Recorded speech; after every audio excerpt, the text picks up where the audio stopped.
Now, let's try to understand the bacterial cell structure further with a deeper discussion of the cell envelope. Prokaryotic cells are surrounded by complex envelope layers that differ in composition among the major groups. But first, let's talk about the basic structure of the bacterial cell wall in general, okay? We need to discuss this because a lot of antibiotics work on the cell wall. So let's say this is a bacterial cell. Now, outside the bacterial cell, we will primarily see that the cell wall is made up of sugar backbones. So these are also called glycans. When linked with adjacent glycans, they are now glycan chains. Now, these glycans have a chain of 4 amino acids that project out of each other. They are also called peptide or tetrapeptide links. And these peptides are cross-linked with each other with a peptide interbridge. So all of these components together make it the peptidoglycan cell wall. And these are all somewhat connected to each other to form one macromolecule of peptidoglycan.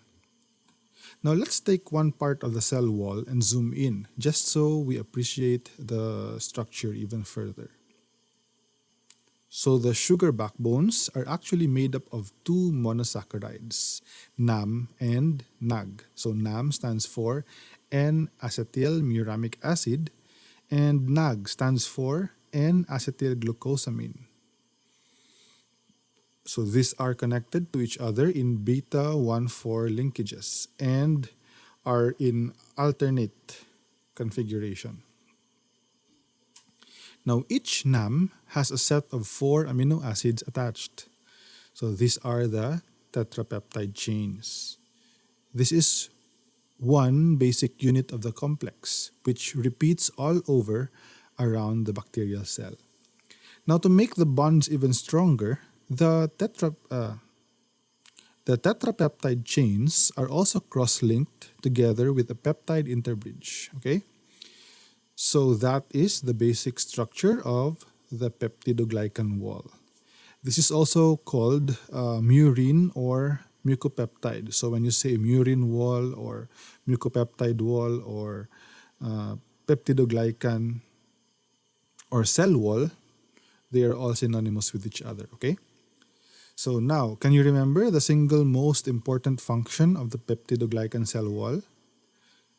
Yes, it is what gives the bacteria its shape and structure, because if you remember, the bacterial cell wall does not have a cytoskeleton. But the most important function of the cell wall is to prevent the bacterial cell from undergoing osmotic burst. Okay? So how is this important for us to know?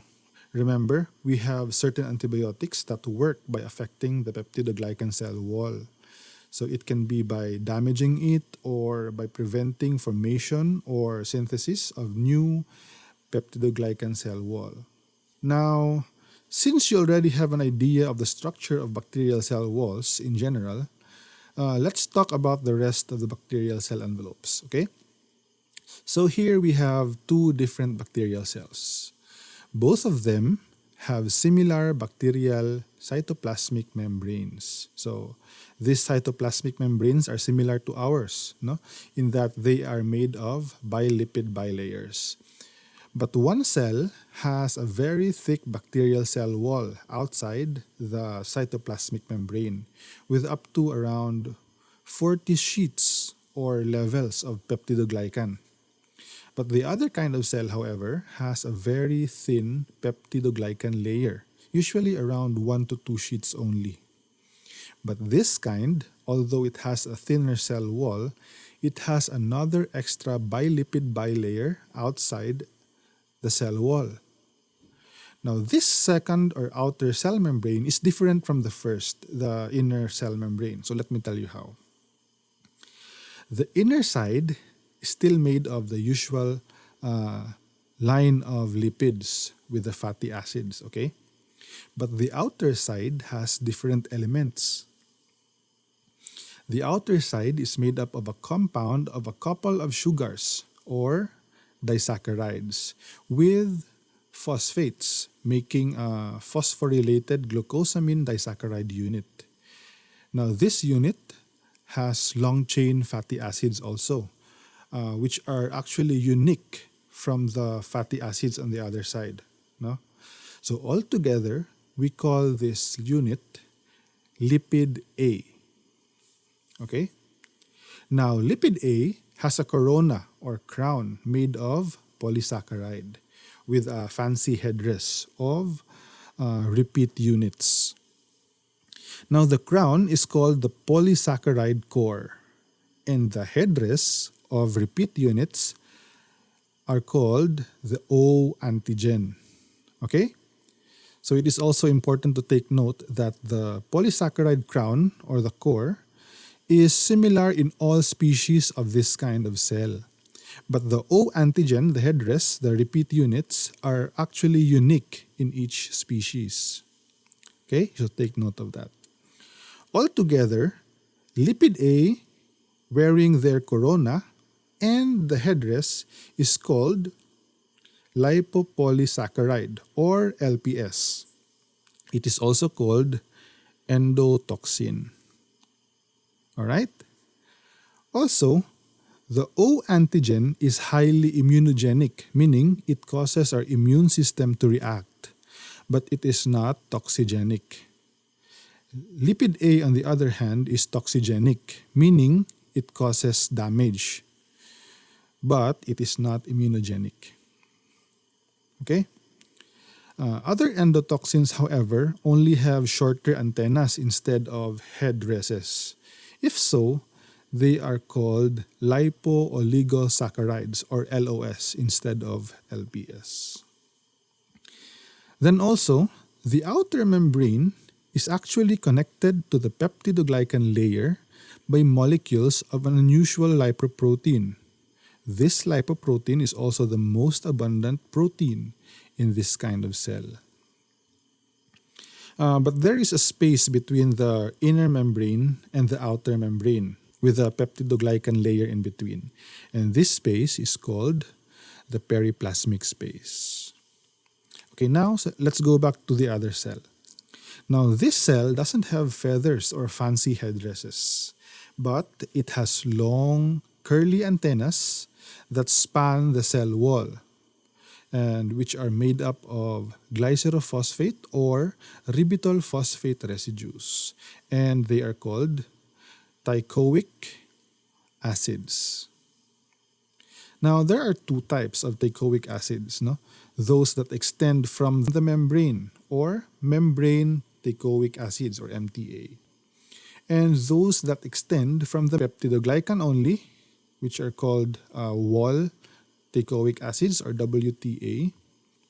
Now, these curly antennas or teichoic acids are important for antigenic determinants or attachment factors of the bacteria. There are also other curly antennas that are made up of sugar units instead of phosphoric units, and we call these teichuronic acids. Okay? Now, if you take both bacterial cells that we have drawn and we stain them using a specific stain called the Gram stain,